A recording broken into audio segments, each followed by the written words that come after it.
Elderly man plants 1,000 trees to honor late wife. The result 50 years later moves the world. Hello, welcome. Leave a like, subscribe, activate notifications, and enjoy this story. In a world of fleeting moments, one man's enduring love creates a legacy that transforms a community and inspires generations. As the last leaf falls, a forest of hope rises. The crisp autumn air nipped at Harold Thornton's wrinkled face as he stood motionless before the freshly covered grave. At 75, he felt every one of his years weighing heavily on his slumped shoulders. The small-town cemetery of Millbrook, Connecticut, was silent save for the occasional rustle of leaves in the gentle breeze. "I'll see you soon, Evelyn," Harold whispered, his voice barely audible.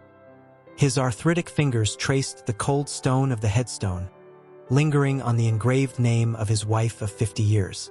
Evelyn Marie Thornton, beloved wife and mother, 1948 to 2023. As he turned to leave, Harold's foot caught on a protruding root, nearly sending him sprawling across the manicured grass. Steadying himself, he noticed for the first time the gnarled old oak tree that had stood sentinel over this corner of the cemetery for who knows how long. Its branches, now nearly bare, reached towards the gray sky like grasping fingers. A memory flashed through Harold's mind: Evelyn, young and radiant, laughing as they picnicked beneath a similar oak in the park where they first met. "You know, Harold," she had said, her eyes twinkling, "I've always thought trees were like people.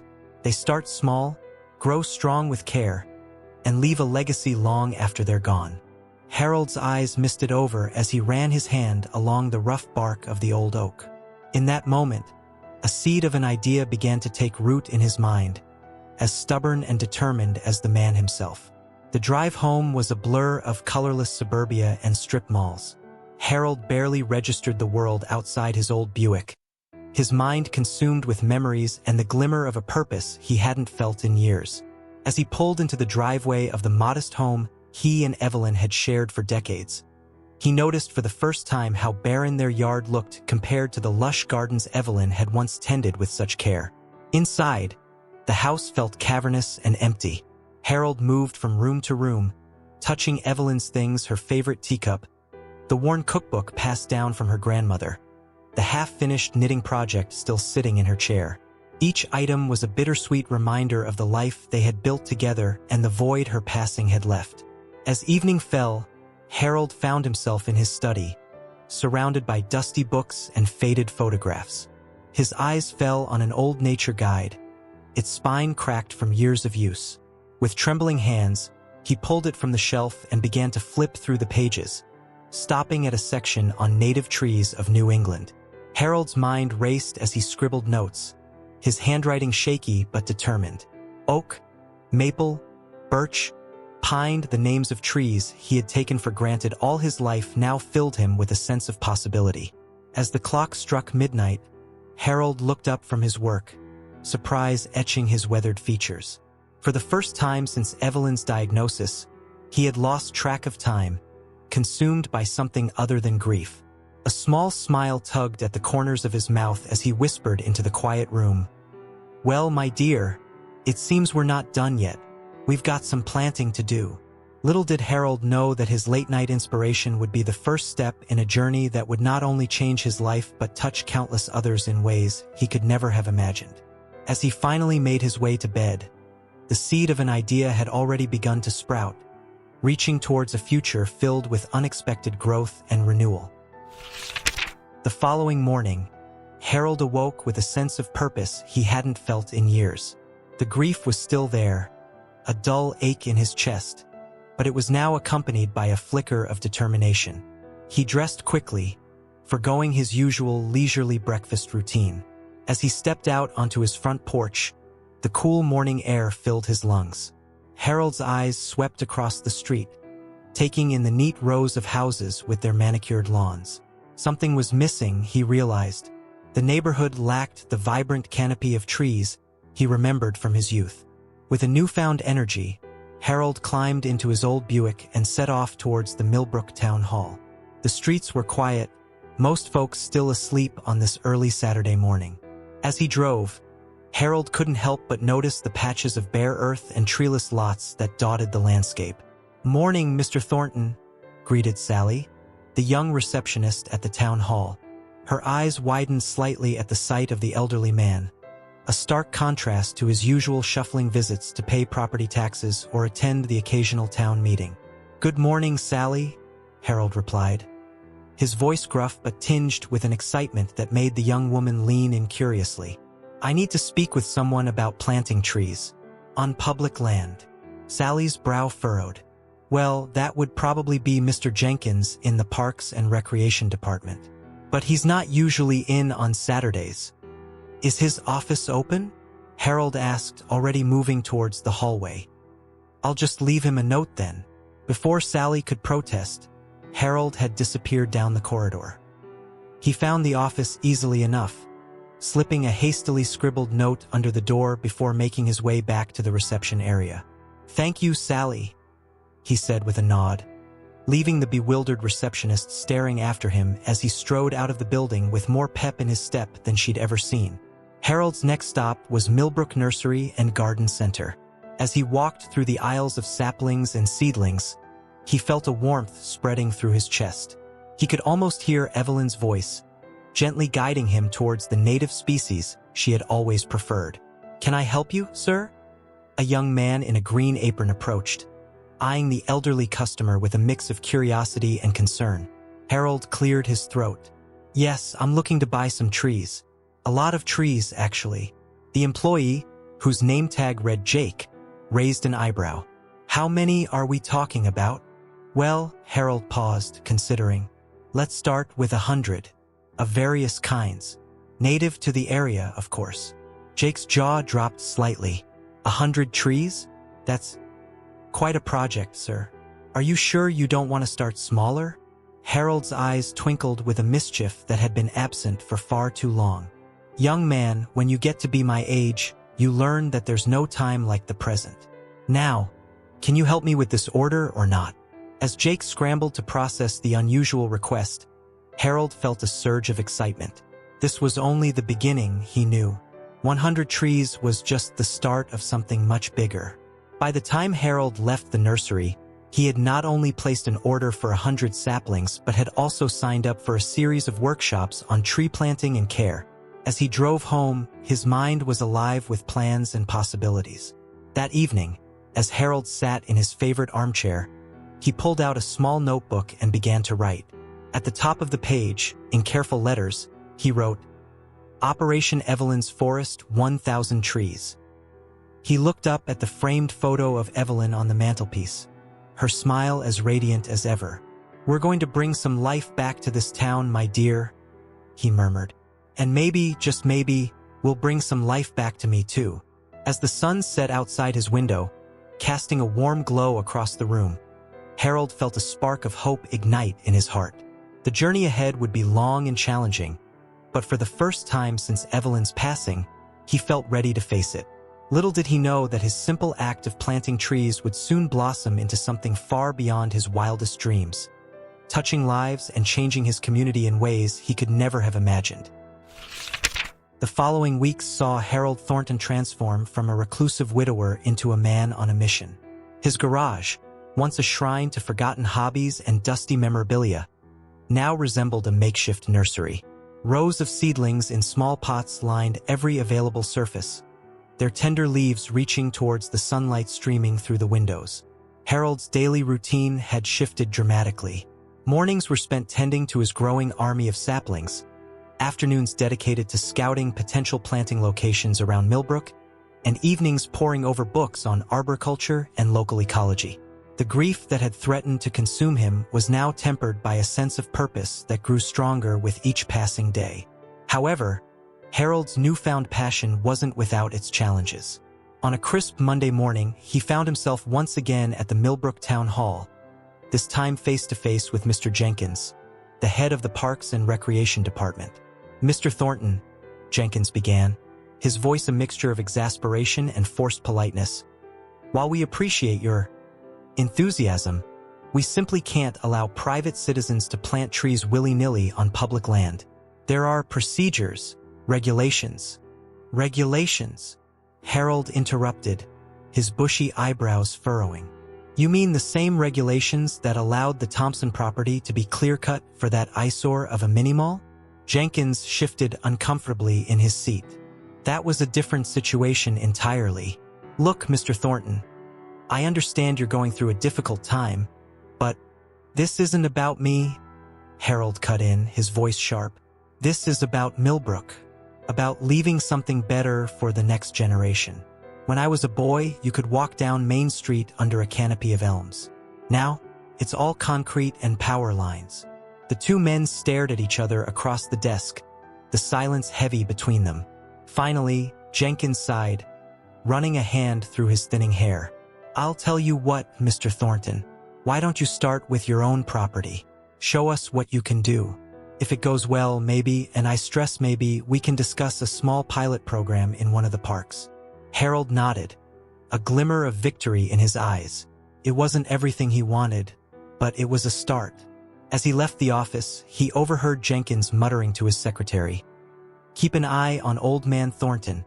Last thing we need is some senile vigilante arborist running amok. The comment stung, but Harold pushed it aside. He had work to do. Over the next few days, Harold's front yard became the talk of the neighborhood. Gone were the patchy lawn and withered shrubs, replaced by a carefully planned mini-forest of native saplings. Oak, maple, birch, and pine stood in harmonious arrangement, their future canopies mapped out in Harold's mind. As he worked, Harold began to notice curious onlookers. Mrs. Abernathy from next door peered over the fence, her usual judgmental gaze softening as she watched Harold gently pat the soil around a young dogwood. "What's all this then, Harold?" she called out, unable to contain her curiosity any longer. Harold straightened up, wincing slightly at the protest from his aging back. "It's a promise, Margaret. To Evelyn, to Millbrook, to the future." Mrs. Abernathy's expression shifted, a mix of confusion and something softer, perhaps understanding. "Well," she said after a moment, "it certainly beats looking at that awful yellow paint job the Hendersons did across the street." As the days passed, more neighbors stopped by. Some offered help, others simply watched and chatted. Harold found himself sharing not just his knowledge of trees, but stories of Evelyn, of the Millbrook they once knew, of his hopes for the future. One evening, as Harold sat on his porch admiring his handiwork, he noticed a young girl standing at the edge of his property. She couldn't have been more than 10, with unruly red hair and a smattering of freckles across her nose. "Mister," she called out, her voice carrying a note of awe, "are you really going to plant 1,000 trees?" Harold chuckled, beckoning the girl closer. "That's the plan, young lady. Though at the rate I'm going, I might need to live to be 150 to see it through." The girl's eyes widened. "I could help," she blurted out. "I'm real good at digging holes. Ask my mom. She's always telling me to stop digging up the backyard." For the first time in months, Harold let out a genuine laugh. "What's your name, little miss?" "Emily," she replied, sticking out her hand with all the seriousness a child could muster. Harold shook it solemnly. "Well, Emily, I think this might be the beginning of a beautiful friendship." As Emily scampered off home, promising to return with reinforcements, in the form of her equally enthusiastic friends, Harold felt a warmth in his chest that had nothing to do with the setting sun. He looked up at the sky, a smile playing on his lips. "Oh, Evelyn," he whispered, "I think we might be onto something here." Little did Harold know that his simple act of planting trees in his front yard was about to spark a movement that would change Millbrook forever, touching lives in ways he could never have imagined. The seeds of change had been planted, and they were about to grow into something truly extraordinary. As summer faded into autumn, Harold's modest tree planting project had blossomed into something far greater than he could have imagined. What started as a personal mission to honor Evelyn had grown into a community-wide effort, with Harold at its unlikely center. Emily, true to her word, had returned with an army of young helpers. The neighborhood kids, initially drawn by the novelty of digging holes without getting in trouble, soon became enthusiastic apprentice arborists under Harold's patient tutelage. On a crisp Saturday morning, Harold stood on his porch, surveying the scene before him with a mixture of pride and amazement. His once quiet street was alive with activity. Neighbors of all ages were scattered across front yards and sidewalks, carefully planting saplings and seedlings. The air was filled with laughter, chatter, and the earthy smell of freshly turned soil. "Mr. Thornton," Emily called out, her red hair a wild tangle as she raced up to the porch. "We just planted our 50th tree on Maple Street. Can you believe it?" Harold's eyes crinkled with a smile. "That's wonderful, Emily. You and your friends are doing a fantastic job." As Emily beamed and ran off to share the news, Harold's gaze fell on a group of teenagers carefully staking a young oak. Just a few weeks ago, he would have shooed them away, assuming they were up to no good. Now, they were some of his most dedicated volunteers. The transformation wasn't limited to the younger generation. Harold watched as Mr. Grayson, a gruff retired mechanic who had lived across the street for decades, without so much as a nod of acknowledgement, patiently explained the finer points of mulching to a group of attentive listeners. A familiar voice pulled Harold from his reverie. "Well, I'll be damned, Harold. You've really started something here, haven't you?" Harold turned to find Jenkins from the Parks Department standing beside him, an expression of grudging admiration on his face. "It's not me, Frank," Harold replied, gesturing to the bustling street. "It's all of us. The whole town, really." Jenkins nodded slowly. "I've been getting calls, people wanting to know if we can expand this to the parks, the schools. Even Old Man Hutchins is talking about donating some of his land for a community orchard." Harold's eyebrows shot up in surprise. Hutchins was notorious for his get-off-my-lawn attitude. If he was on board, something truly remarkable was happening. As if reading his thoughts, Jenkins continued, "Look, Harold, I owe you an apology. I thought this was just, a grieving man's pet project. But you've woken something up in this town. People are talking to each other again, working together. Hell, I saw the Petersons and the Daltons planting trees side by side yesterday, and they haven't spoken since that fence dispute in '98. Harold chuckled, remembering the infamous neighborhood feud. "Well, Frank, trees have a way of bringing people together. Evelyn always said that." A comfortable silence fell between the two men as they watched the community at work. After a moment, Jenkins cleared his throat. "So, about that pilot program we discussed. I think it's time we took this town-wide. Officially, with the city's backing." Harold felt a lump form in his throat. This was more than he had ever dared to hope for. That would be wonderful, Frank. "Thank you." Jenkins waved off the thanks. "Don't thank me. This is all you, Harold. Well, you and Evelyn." As Jenkins headed off to talk logistics with some of the other adults, Harold felt a gentle breeze ruffle his thinning hair. He closed his eyes, imagining Evelyn standing beside him, her eyes twinkling with pride and joy. "We did it, my love," he whispered. "We're bringing life back to Millbrook, one tree at a time." The day wore on, filled with the sounds of shovels and earth, children's laughter, and the rustle of leaves in the wind. As the sun began to set, casting a golden glow over the newly planted saplings, Harold realized that something profound had changed. The grief that had consumed him for so long was still there, a dull ache in his heart, but it was now accompanied by something else: hope.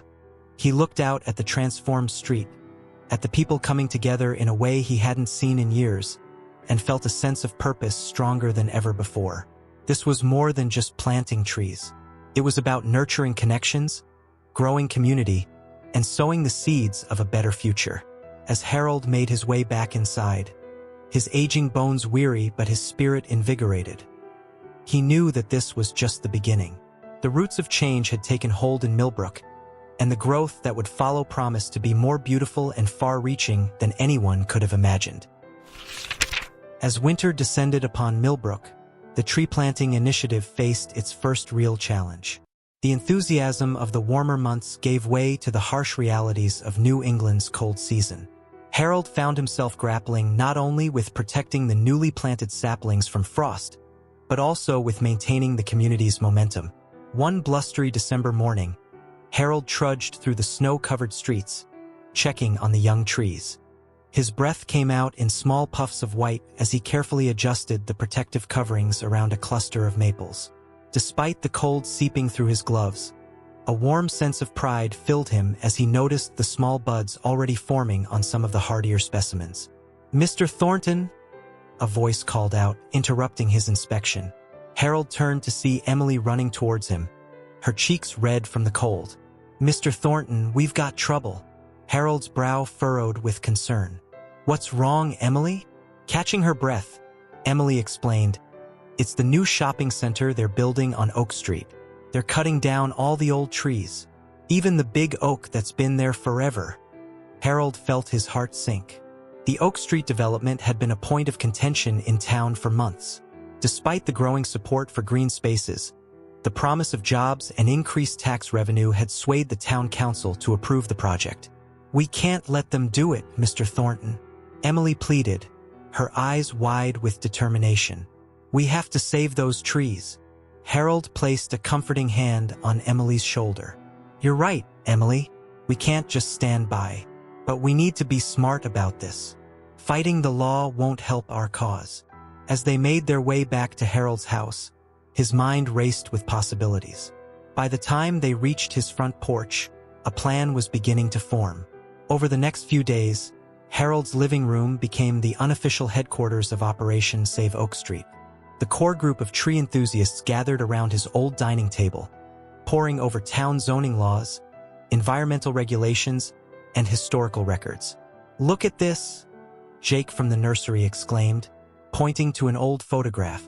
"That oak tree they're planning to cut down? It's over 200 years old. It was here before Millbrook was even founded."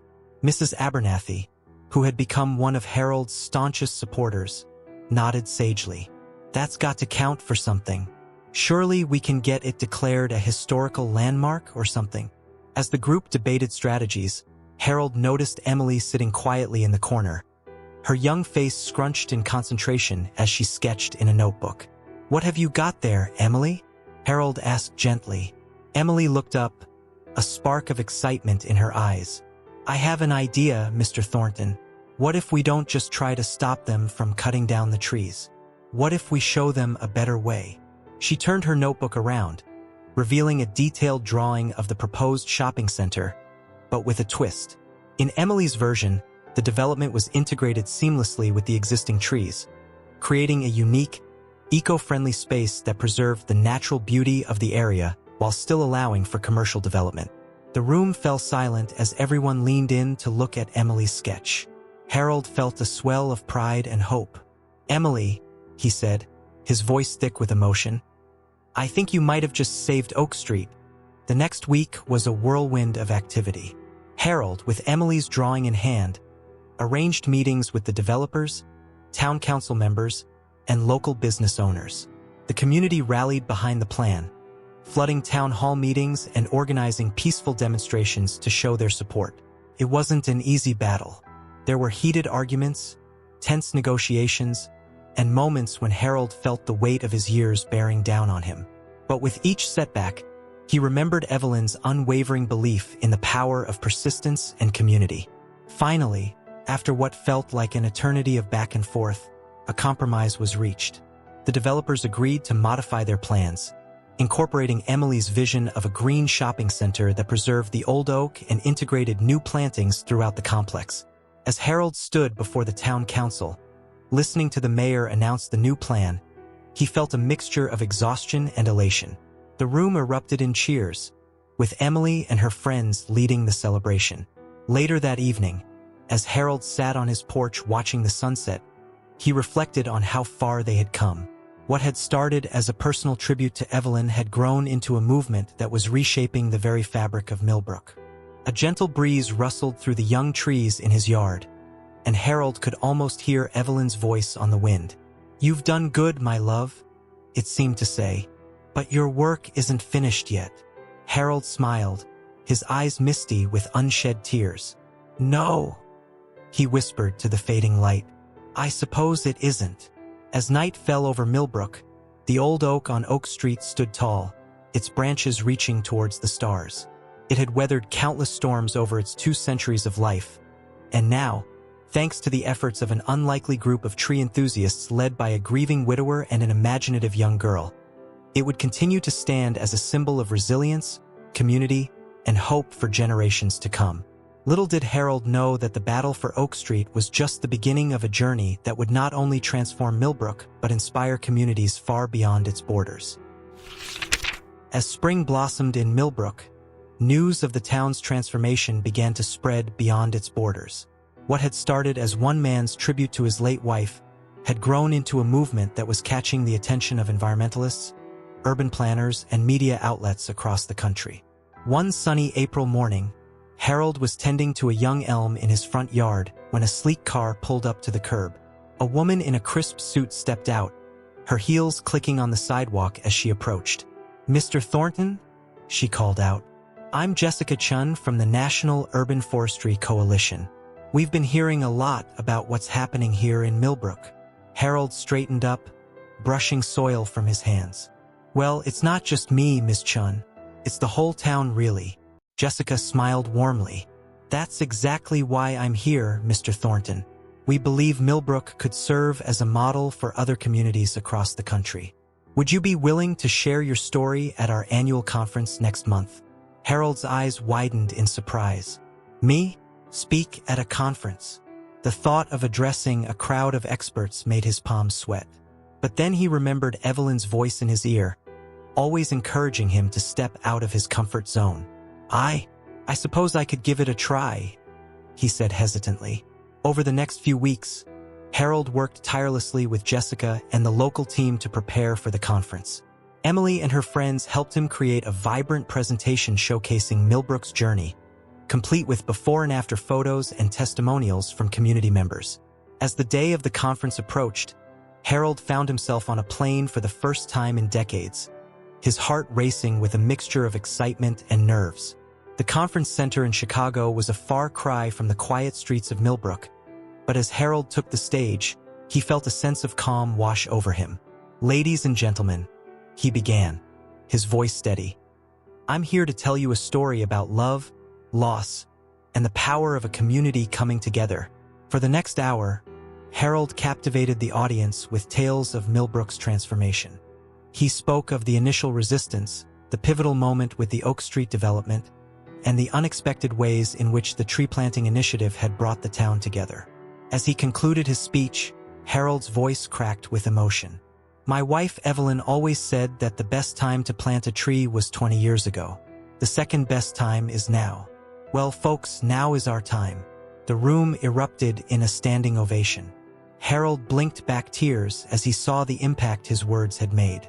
Experts and city planners from across the country lined up to speak with him, eager to learn how they could implement similar programs in their own communities. In the days that followed, Harold found himself thrust into a whirlwind of interviews and meetings. He appeared on national news programs, was featured in environmental magazines, and even received a call from a Hollywood producer interested in turning Millbrook's story into a movie. Through it all, Harold remained grounded, always redirecting praise to the community that had made it all possible. He used his newfound platform to advocate for urban forestry initiatives and to connect communities with resources to start their own tree planting programs. Back in Millbrook, the town was abuzz with excitement. The influx of visitors curious to see the tree town firsthand had given a boost to local businesses. The old Oak Street Shopping Center, now a model of eco-friendly development, had become a tourist attraction in its own right. One evening, as Harold sat on his porch enjoying the cool breeze, he noticed a familiar figure approaching. It was Mr. Jenkins from the Parks Department, a broad smile on his face. "Harold," he called out, waving a piece of paper, "you won't believe this. We just got word that Millbrook has been selected for a major grant from the Environmental Protection Agency. They want to use our town as a case study for urban reforestation." Harold's eyes widened in amazement. "That's incredible news, Frank. What does this mean for Millbrook?" Jenkins' eyes twinkled with excitement. "It means we can expand our program tenfold. More trees, more green spaces, and funding for educational programs. Harold, we're going to be able to plant those 1,000 trees of yours a lot sooner than we thought." As the implications of this news sank in, Harold felt a wave of emotion wash over him. He looked out at the street lined with young trees, their leaves rustling gently in the evening breeze. In his mind's eye, he could see Evelyn standing among them, her face radiant with pride. "We did it, my love," he whispered. "We really did it." Little did Harold know that this was just the beginning. The seeds planted in Millbrook were about to blossom into a nationwide movement, with Harold Thornton, the unassuming widower from a small Connecticut town, at its very heart. As he sat on his porch, watching the sun set behind the growing canopy of trees, Harold felt a sense of purpose and fulfillment he had never thought possible in the twilight of his life. The journey that had begun with a single tree planted in memory of his beloved Evelyn had grown into something far greater than he could have ever imagined. And somewhere, Harold was sure, Evelyn was smiling down on their flourishing forest of hope. 5 years had passed since Harold's fateful decision to plant 1,000 trees in memory of Evelyn. Millbrook had transformed from a typical small town into a verdant oasis, its streets lined with thriving young trees and its parks teeming with diverse flora. The town had become a beacon of environmental stewardship, drawing visitors and researchers from around the world. On a warm summer morning, Harold sat in his favorite chair on the porch, sipping tea and marveling at the canopy of green that now dominated his view. At 80 years old, he moved a little slower these days, but his eyes still sparkled with the same determination that had sparked this incredible journey. A familiar voice called out, interrupting his reverie. "Mr. Thornton, Mr. Thornton." Emily, now a teenager, came bounding up the path, her red hair flying behind her. "You won't believe what just happened." Harold chuckled, setting down his tea. "What's got you so excited, Emily?" Catching her breath, Emily thrust a tablet into Harold's hands. "We did it. Look." Harold squinted at the screen, his eyes widening as he read the headline. Millbrook Initiative Inspires Nationwide Greentown Movement. The article detailed how communities across the country were adopting Millbrook's model, with over 500 towns and cities launching their own urban forestry programs. "Well, I'll be," Harold murmured, his voice thick with emotion. "Evelyn would have loved to see this." As if on cue, a gentle breeze rustled through the leaves, carrying with it the sweet scent of blooming dogwoods, Evelyn's favorite. Emily plopped down on the porch step, her eyes shining. "And that's not all, Mr. Thornton. Remember that school project I was working on? About calculating the environmental impact of our trees?" Harold nodded, recalling the complex formulas and data Emily had shown him weeks ago. "Well, I finished it," Emily continued excitedly. "According to my calculations, the trees we've planted in Millbrook have already offset the carbon emissions of over 1,000 households. And that's just the beginning. As they grow, their impact will increase exponentially." Harold felt a swell of pride, not just for the trees, but for Emily and all the young people who had embraced this cause with such passion. Just then, a sleek electric car pulled up in front of the house. Out stepped Jessica Chun, now a familiar face in Millbrook, along with a distinguished-looking man Harold didn't recognize. "Harold," Jessica called out warmly, "I hope we're not interrupting. There's someone I'd like you to meet." As they approached the porch, Jessica made the introductions. "Harold, Emily, this is Dr. Alejandro Ramirez from the United Nations Environment Program. He's here to see Millbrook's transformation firsthand." Dr. Ramirez shook Harold's hand enthusiastically. "Mr. Thornton, it's an honor to meet you. What you've started here, it's nothing short of revolutionary. We believe Millbrook could serve as a global model for community-led environmental restoration." Harold blinked, overwhelmed by the implications. "Global model? I'm not sure what to say." Dr. Ramirez smiled kindly. "You don't have to say anything, Mr. Thornton. Your actions, and those of this remarkable community, speak volumes. We're hoping to feature Millbrook in an upcoming UN climate report and potentially develop an international program based on your initiative." As the conversation continued, with Emily eagerly sharing her research findings, Harold found his mind wandering. He thought of that first tree he'd planted, a tiny sapling that had seemed so insignificant at the time. Now, Looking at the thriving forest that surrounded them and hearing about the far-reaching impact of their efforts, he felt a profound sense of awe. Later that evening, after the visitors had left and the excitement had died down, Harold made his way to the old oak tree in the park, the one that had started it all. As he placed his hand on its rough bark, he felt a connection not just to Evelyn, but to something greater, a legacy that would outlive him, bringing hope and healing to countless lives and to the planet itself. "Oh, Evelyn," he whispered, a tear rolling down his cheek. "If only you could see what your love has grown into." As the sun set, painting the sky in hues of pink and gold, Harold stood surrounded by the rustling leaves and birdsong. He realized that in honoring Evelyn's memory, he had helped create something truly miraculous, a living, growing testament to the power of love, community, and the enduring human spirit. Little did Harold know that the greatest challenge and the most profound revelation of his journey was yet to come. As he made his way home, the trees seemed to whisper secrets of the future, of trials and triumphs that would test the very roots of what he and Millbrook had built. As Millbrook approached the 10th anniversary of its green transformation, the town buzzed with anticipation. A grand celebration was planned, with dignitaries and environmentalists from around the world set to attend. At the center of it all, though moving a bit slower at 85, was Harold Thornton, the unlikely hero whose act of love had sparked a global movement. On the eve of the celebration, Harold sat in his favorite chair, surrounded by photos and mementos from the past decade. His eyes lingered on a picture of Evelyn, her smile as radiant as ever. "We did it, my love," he whispered. "More than we ever dreamed possible." A soft knock at the door roused him from his reverie.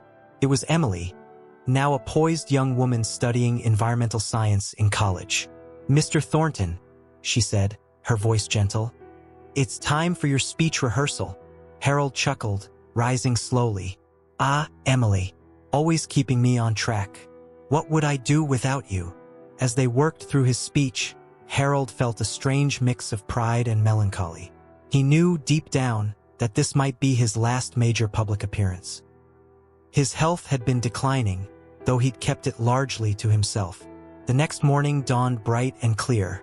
Millbrook streets were lined with thousands of trees, their leaves shimmering in the sunlight. As Harold made his way to the town square, he was struck by how different everything looked from that bleak day 10 years ago when he'd planted that first tree.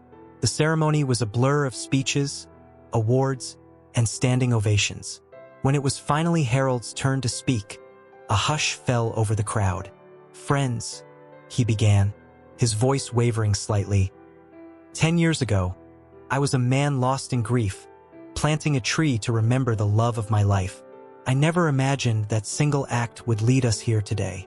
As he spoke of Millbrook's journey, of the challenges they'd overcome and the lives they'd touched, Harold felt a sudden wave of dizziness. He gripped the podium, determined to finish.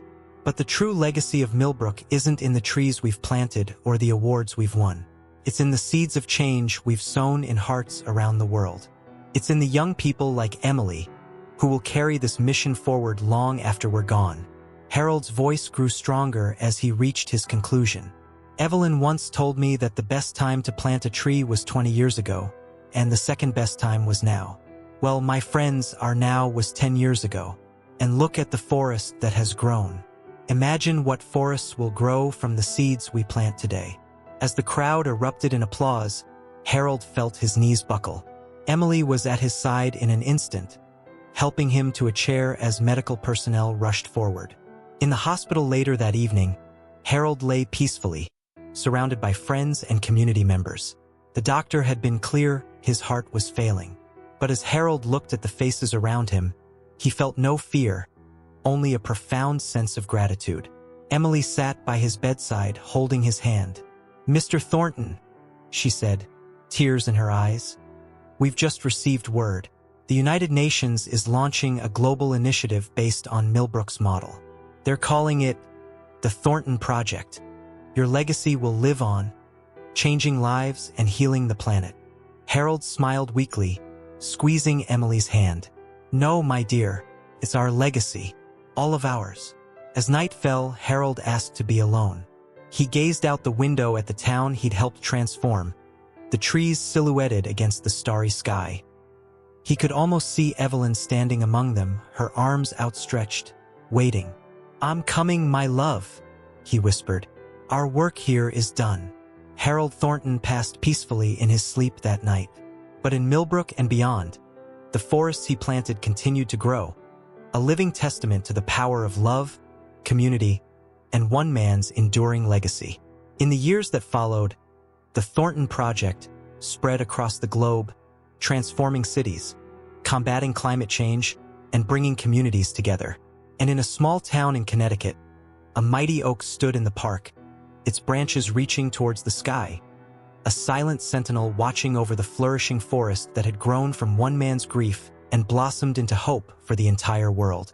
As visitors from around the world came to Millbrook, they would often pause by the old oak, reading the simple plaque at its base, in memory of Evelyn Thornton, whose love planted a seed that grew into a forest. And for Harold, who showed us that it's never too late to change the world, one tree at a time. And so, the story of Harold and Evelyn Thornton lived on, whispered by the rustling leaves and carried on the wind, inspiring generations to come to look at the world around them and ask, "What forest can I grow?" Thank you very much for listening to this story. Comment below what you thought of the ending and from which city you're listening to us. If you enjoyed this story and want to hear more, click on the next story that's appearing on your screen now. Leave your like and subscribe to our channel so we can build a huge community that shares inspiring stories together. See you soon.